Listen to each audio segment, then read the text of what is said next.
Bonjour.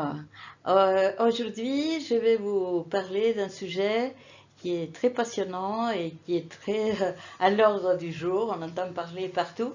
C'est l'intelligence artificielle. Euh, Moi, comme architecte, j'ai travaillé depuis longtemps sur tous les outils des dernières technologies, la technologie BIM, Building Information Modeling, et entre autres, c'est-à-dire c'est l'intelligence artificielle appliquée à l'architecture. Mais aujourd'hui, je voudrais faire cette vidéo surtout pour un public général parce que je crois que justement il faut d'un côté démystifier et de voir vraiment quels sont les apports et quels sont les risques réels et ne pas avoir peur comme on fait que c'est les grands monstres qui arrivent et qui vont nous assassiner comme ça par derrière. Bon, bref, et c'est les sujets, c'est l'intelligence artificielle, les avantages et les risques, et surtout pour avertir que là, comme pour tant d'autres domaines, hein, depuis la crise de Covid, on connaît quelque chose, les médecins, les experts, etc. Et tout ça, ça fait partie d'un plan.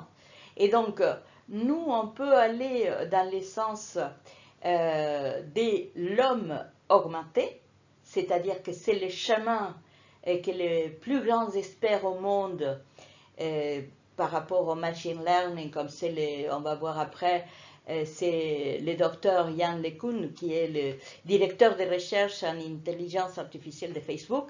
Et d'ailleurs, ça fait 30 ans qu'il travaille là-dedans.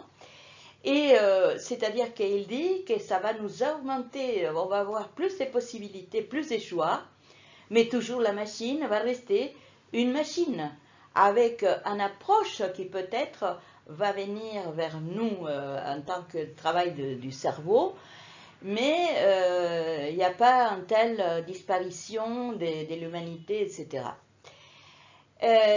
Mais pour vous positionner exactement là où nous sommes, nous sommes face à un plan qui est les projets des transhumanistes.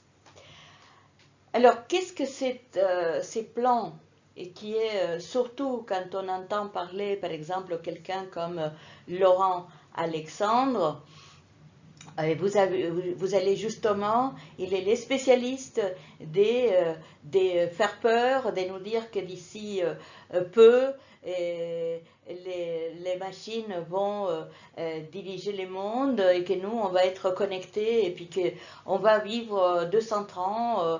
Voilà, c'est-à-dire qu'il a... Et d'autant plus, qu'est-ce qu'il dit? C'est faux. C'est-à-dire que si on voit vraiment, je vais détailler après ce qu'il dit, c'est lui qui est l'inventeur des machine learning,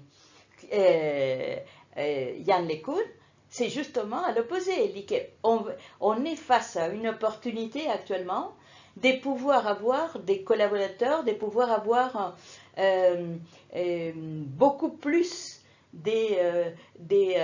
d'outils pour pouvoir avancer chacun dans son domaine mieux et beaucoup plus, peut-être vite aussi, mais avec une meilleure surtout qualité de vie. Hein. C'est la qualité de vie qui nous intéresse. C'est pas de détruire la vie, c'est la qualité de comment on vit. Et derrière cette vision transhumanisme, qui est d'ailleurs, c'est pas d'hier, ça fait longtemps qu'il prépare tout ça. Il y a à la base une politique autoritaire, dominatrice et très dangereuse d'un groupe financier d'un côté et technocrate de l'autre, qui voudrait nous voir vivre 200 ans et connectés, branchés avec des machines qui vont diriger notre cerveau à sa guise. Alors, les petits problèmes qu'il y a dans cette théorie, qui est hyper dangereuse, bien évidemment, parce que ça, derrière ça, il y a la disparition de l'humanité. Hein. c'est pas un petit détail ce que je dis, c'est la disparition de l'humanité.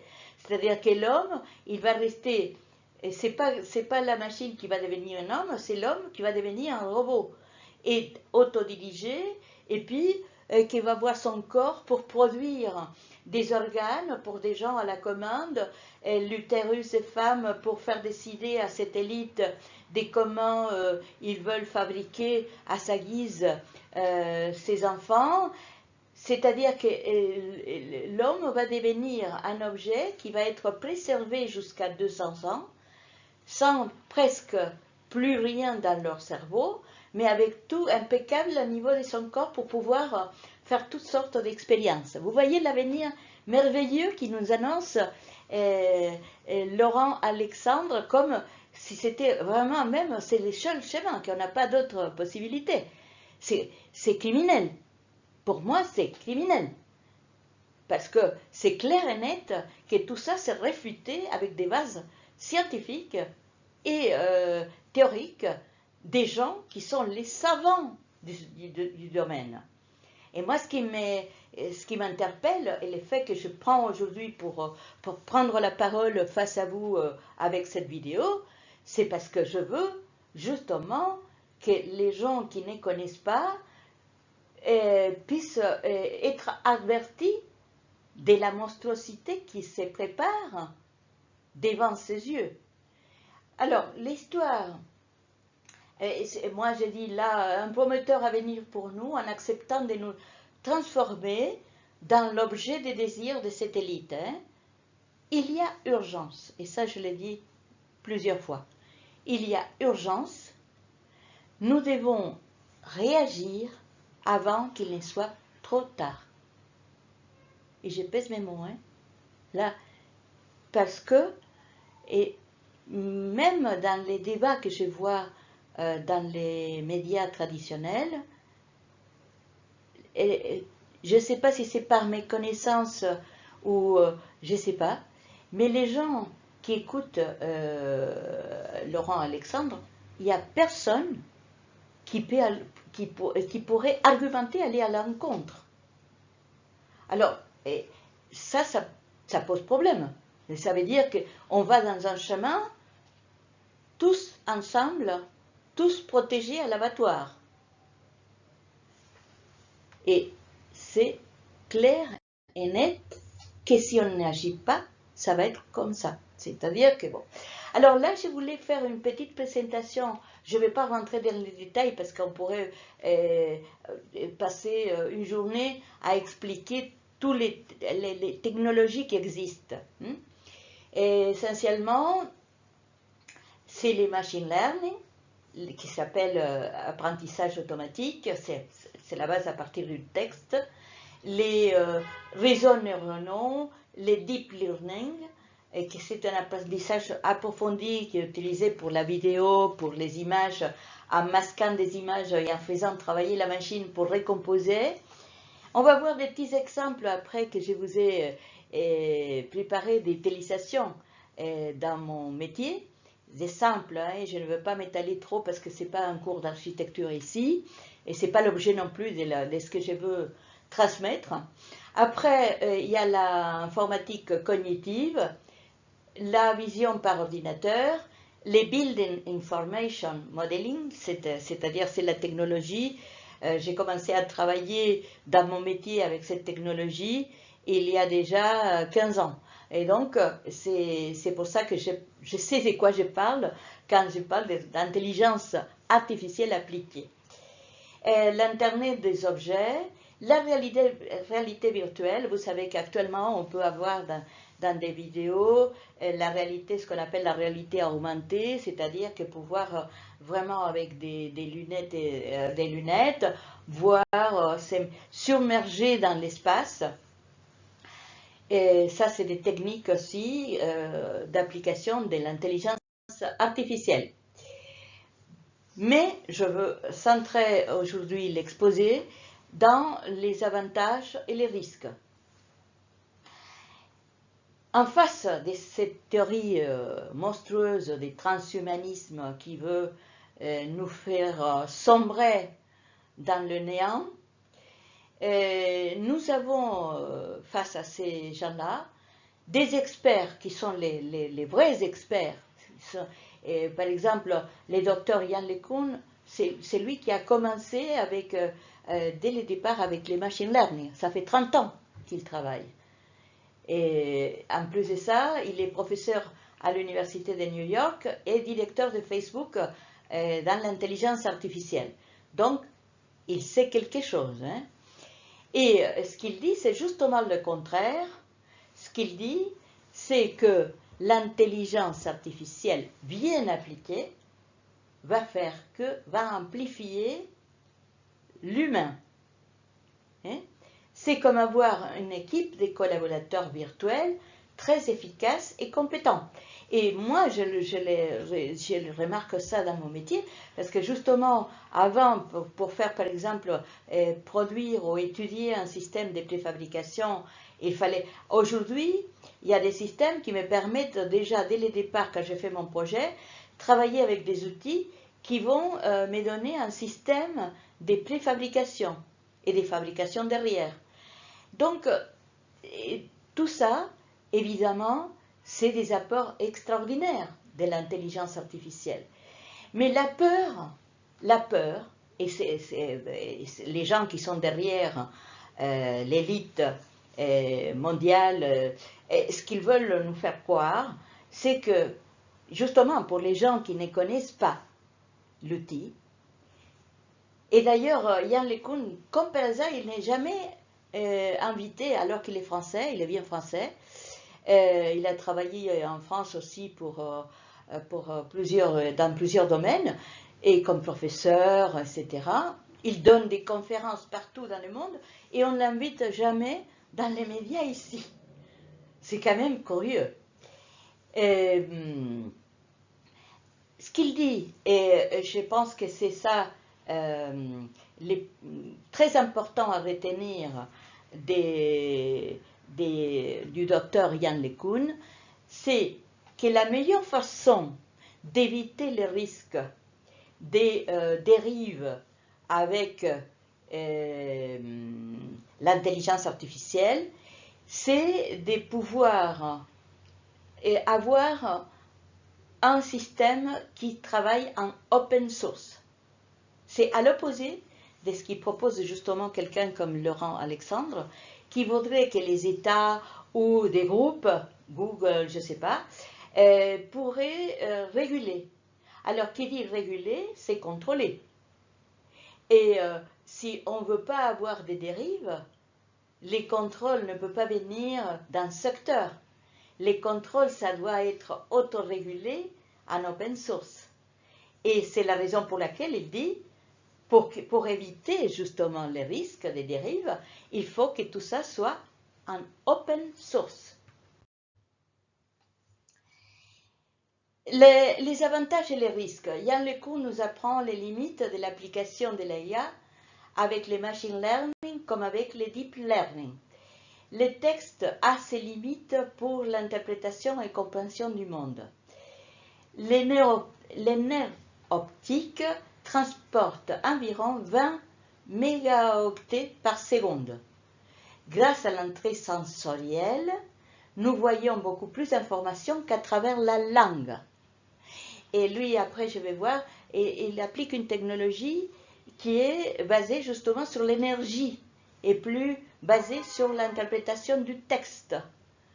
Parce qu'il dit que c'est très limité le texte pour pouvoir justement arriver à reproduire l'intelligence humaine.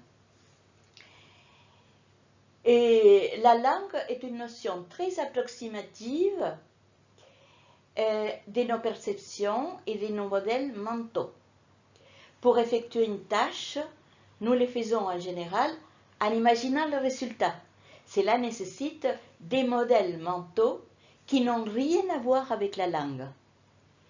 Et il met comme exemple un voyage, par exemple, la programmation, la planification d'un voyage New York-Paris. Et il dit, il y a des choses des séquences que je peux planifier, Mais il y a des aléatoires, de prendre un taxi, d'avoir arrivé à l'aéroport. Il y a plein des imprévus, des aléatoires au milieu qu'on ne peut pas planifier, évidemment. Et il met aussi en garde les risques, par exemple, de la conduite automatique. Parce que cette cumulation des données fait en sorte que parfois on peut avoir des exemples où l'interprétation elle est fausse. Et donc, vous imaginez avoir un mort avec un outil des conduites automatiques, ça représente la même chose qu'avoir un mort avec l'injection d'un produit expérimental à une personne saine. C'est-à-dire un seul mort, c'est déjà stop. On ne peut pas continuer avec appliquer cette expérience. L'intelligence est une collection de compétences et une capacité à acquérir de nouvelles compétences. Pour ceux qui ont peur que la machine puisse vouloir nous détruire un jour, rien n'est plus faux. Et les robots ne pourront jamais, jamais constituer une nouvelle espèce. Alors, quels sont les avantages et les risques? L'innovation ne peut pas partir, comme je dis, du deep learning ni du machine learning, et qui sont les modèles actuels. Il met beaucoup d'exemples. Il met l'exemple d'un enfant quand il débarrasse une table. Et c'est-à-dire que les gestes, et il n'a pas besoin de beaucoup d'informations, des milliards d'informations, il va les faire d'une façon suivant une planification qui est déjà qui se passe très vite à niveau de la vue, de la vision sensorielle. Et ça, c'est pas possible de les traduire derrière en langue. Qu'est-ce qui fait qu'un animal ou un être humain peut inventer de nouvelles façons de se comporter? C'est-à-dire l'innovation. Et dans mon métier, par exemple, je peux avoir plein d'exemples. Et j'ai mis ici, c'est le créateur de Mur Rideau, qui est Jean Pluvet, en français, qui a fait, en 1930, qui a créé le système. Et aujourd'hui, tous les buildings, ils ont les murs rideaux à côté. Mais pourquoi il a réussi à innover? C'est parce que justement, l'innovation, c'est pas répéter ou améliorer en permanence des données qui sont du passé. C'est justement sortir de ces passés et donner un pas en avant. Ça, la machine, pour l'instant, ne sait pas faire. Elle sait bien faire une tâche précise, quand c'est une tâche précise, par exemple, une intervention chirurgicale, c'est une tâche bien précise, mais elle ne peut pas innover, créer. C'est-à-dire qu'elle a l'absence du sens commun, les sens communs qu'on appelle le sens commun. Et là, il est derrière une nouvelle technologie révolutionnaire qui s'appelle la GEPA et qui est l'architecture prévisionnelle. C'est-à-dire que là, il n'y a plus ni les textes, ni les images, ni les masquages pour les vidéos pour reproduire. Là, il s'agit de trouver à partir de l'énergie, et c'est la machine même qui va faire l'évolution. C'est-à-dire, ce qu'il souhaite, c'est d'arriver un petit peu à reproduire. Par contre, il dit, on est pour l'instant loin de pouvoir le faire. C'est-à-dire de pouvoir vraiment faire le même travail que les cerveaux d'un enfant de 4 ans, et au moins pouvoir le faire avec la machine à X temps. Et ce qu'il dit, c'est que justement, le plus important, c'est pas justement d'apprendre à reproduire, c'est surtout d'avoir cette conception de comment on se fixe un modèle mondial. Et c'est à partir de ces modèles qu'il faut travailler l'intelligence pour accompagner un système qui permet, dans tous les domaines, dans l'architecture augmentée d'un côté, dans tout ce que vous voulez, tous les métiers, de pouvoir faire en sorte de travailler, d'apprendre plus rapidement, de pouvoir, disons, de pouvoir avoir les outils qui nous permettent d'avancer plus vite et mieux. Faire en sorte que les systèmes de l'intelligence artificielle apprennent et raisonnent comme les animaux et les humains. C'est un système qui est auto-supervisé. Contrairement aux autres, il est auto-supervisé. C'est-à-dire que les travaux, ça se met en place dans la machine elle-même. Et moi, justement, j'ai proposé, je ne vais pas vous expliquer ici, vous m'attardez, mais ces concepts des coworking living smart, je les fais justement avec plusieurs paramètres qui ont été appliqués et extraits de l'architecture artificielle pour m'aider à la conception. Déjà dans l'application du modèle de BIM, mais en plus pour la possibilité de faire des études d'optimisation, parce que l'intelligence artificielle pour l'optimisation des tâches, c'est extraordinaire. Vous pouvez faire en quelques secondes des tâches qu'avant, des tâches, je dis, dans la conception d'architecture, mais des tâches qu'avant, c'était des journées et des journées.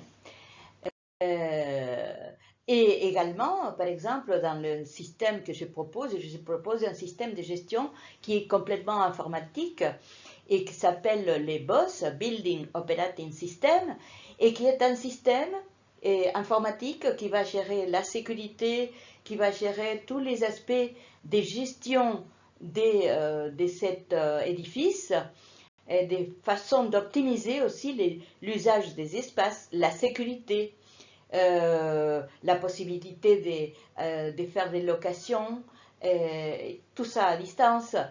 Bon, ça, ces modèles, il existe, il est appliqué déjà. Et moi, j'ai fait justement une présentation sur François. Après, je vais vous mettre un lien sur la description pour que vous ayez aussi, si ça vous intéresse, aborder les sujets. François m'a donné la possibilité d'aborder un autre sujet qui me passionne, qui est les risques des smart cities. Alors, les smart cities, c'est justement l'exemple, si on veut faire le parallèle transhumanisme à niveau de la IA. Et là, vous avez les smart cities avec un système de gestion centralisé, Google, Amazon, etc., qui vont décider pour vous comment vous allez vivre. Vous allez rester chez vous, enfermé, on va venir avec un robot pour vous donner à manger à la bouche, mais voilà, et vous allez être dans une prison au ciel ouvert. Donc, on veut faire croire que derrière une évolution technologique, et la qualité de vie va se réduire complètement. Donc, l'évolution technologique ne peut pas être orientée en détriment de la qualité de vie des êtres humains, parce qu'alors c'est un génocide, ça s'appelle un génocide, ça. Et voilà, dans mon concept aussi, j'ai travaillé également, mis à part la gestion, j'ai travaillé également en faisant, par exemple, avec un système IA qui s'appelle Cléa, qui est un livre, vous pouvez l'essayer aussi si vous voulez sur Internet, qui est très simple à utiliser. Et vous pouvez, par exemple, je pars d'un modèle neutre et je peux avoir des images avec des systèmes de construction. Par exemple, là, mon prototype, il a été décliné en bois, en béton, métallique, tout ce que vous voulez. Et ça, c'est vraiment un outil pratique, juste pour vous donner des idées. Parce qu'il faut comprendre qu'un système constructif ne s'arrête pas à niveau de l'image. Il faut savoir tous les éléments qui les composent. Mais c'est une aide quand même. Bon, et les risques, et là, quand on travaille avec, par rapport aux images, comparaison des images, vous voyez les résultats là, des gens qui croient qu'ils sont devenus par magie des architectes, et ils imaginent, ils vont partir des images d'un style qu'ils voudraient, etc. Et à l'arrivée, ils ont ça. C'est-à-dire que ça, c'est pas ni de l'architecture, ni, je dirais même pas des belles images. Et donc, ça sert à rien. c'est du temps perdu et le résultat, il est mauvais. Donc, c'est pour ça que la technologie, à niveau des études des images par comparaison, pour pouvoir arriver à une solution, pour l'architecture, c'est très, très limité.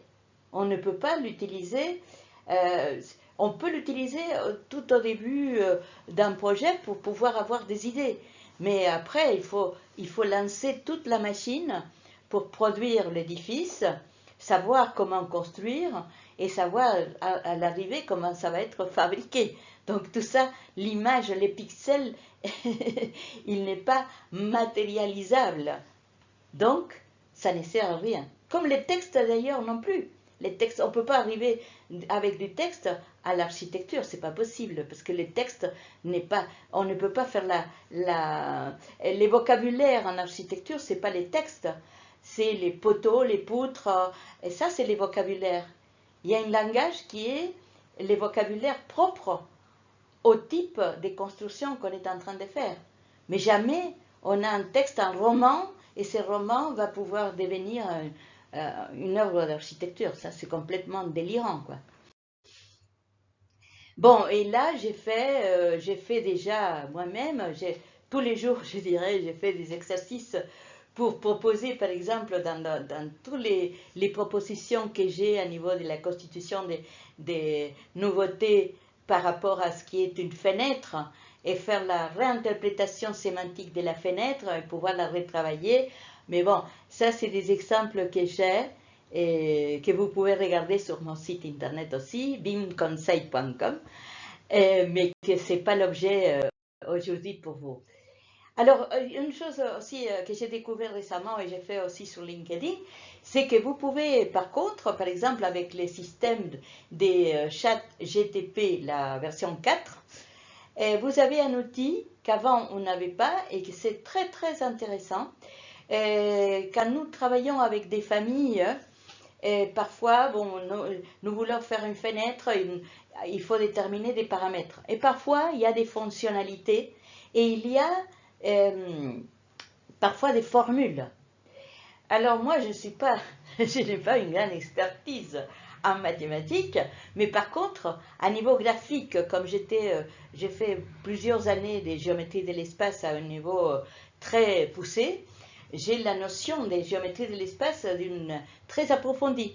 Donc, qu'est-ce que à niveau des chat GTP4, j'ai réussi à introduire une image avec un prompt. Vous savez qu'un prompt, c'est une question qu'on pose à la machine. Bon, j'ai posé la question avec un certain paramètre que je voulais avoir et j'ai mis une image avec la formule, mais l'image de la formule, hein, l'image de la formule, ce que je voulais avoir à l'arrivée, et ChatGPT m'a fait la fonctionnalité pour que je puisse taper après et créer les paramètres en fonction de cette image. Ça, je pense que c'est vraiment, pour moi, ça a été une évolution très importante du ChatGPT. Alors, les conclusions. Et nous avons l'obligation d'approfondir sur ces sujets et ouvrir un débat contradictoire, chacun dans son domaine d'expertise, afin d'empêcher, comme ceci a été le cas pour la santé pendant le Covid, où des charlatans déguisés en experts puissent nous amener dans un chemin, où les vrais objectifs serait notre propre extermination. Je suis sidérée de voir autour de moi l'absence des connaissances par rapport à ces sujets et d'oser quand même se prononcer avec des discours farfelus et sans aucun fondement dans les émissions connues et des grands publics. Hein. Donc, et face à Laurent Alexandre, je n'ai pas vu un seul expert, mathématicien, des gens qui ont vraiment l'expertise de l'intelligence artificielle, qui puissent l'arrêter dans ses propos. Personne. Et j'essaierai très vite de me confronter sur le même sujet en table ronde, avec des experts dans d'autres domaines. Et ce que je pense que ça, il faudrait le faire rapidement. Pourquoi? Parce que ça va nous enrichir, c'est-à-dire le fait que je sois dans l'architecture, l'autre dans la médecine, l'autre je ne sais pas dans quel... Et c'est justement l'apport. Si on fait une table ronde, mais des gens qui sont des experts dans chaque domaine, il faut préparer une stratégie commune d'action. Comme par exemple, c'est l'effet que tout soit géré en open source et qu'il n'y ait pas quelqu'un qui veut dévoyer pour les faire partir dans un groupe n'importe lequel. Voilà, moi j'ai dit l'essentiel aujourd'hui. Vous pouvez, je vous invite à regarder, j'ai une vidéo sur François consacrée cette fois-ci pour les Smart Cities. Là, vous allez avoir tout mon exposé concernant les bénéfices et les problèmes liés à cette conception architecturale. Et puis j'essaye comme toujours qu'il y ait entre nous une possibilité de confronter nos idées surtout, parce que c'est ça qui m'intéresse, c'est qu'on puisse avancer ensemble. Hein. Si on est chacun de notre côté parce qu'on a peur, et bon, là on va se faire, excusez-moi, mais tabasser. Et donc merci beaucoup et à très très bientôt.